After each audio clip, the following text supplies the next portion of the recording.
We are tracking the presidential race as the Democratic Party turns to the months ahead, and officials from both parties share their reactions. And officials from both parties, after President Biden has announced he's stepping down as his party's nominee. ABC's M. Wen is in Washington with more.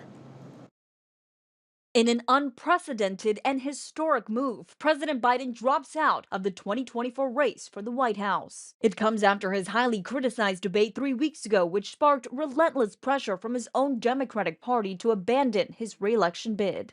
In a letter addressed to my fellow Americans, the president writing, "It has been the greatest honor of my life to serve as your president. I believe it is in the best interest of my party and the country to focus solely on fulfilling my duties as president for the remainder of my term." This was a very difficult decision, and one that I think reflects the very best of who Joe Biden is. President Biden throwing his support behind Vice President Kamala Harris, who had taken the lead on fighting for women's reproductive rights.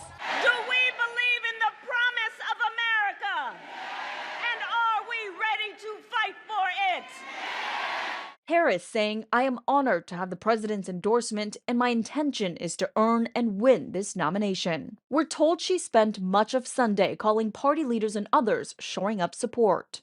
Leading Democrats, including California Governor Gavin Newsom, red state moderates like Kentucky Governor Andy Beshear, and prominent progressives in Congress like Alexandria Ocasio-Cortez, all backing Harris. Kamala Harris, as our Democratic presidential nominee, is going to bring an X factor. Tens of thousands of other African-American women, from business to politics to Hollywood, joined a Zoom call, raising over $1 million in just 3 hours in support of the first Black and Indian American woman sitting vice president, who is now running to succeed President Biden. Former President Trump attacking Biden's legacy, saying he was not fit to run for president and never was, while also quickly shifting his attacks to Harris.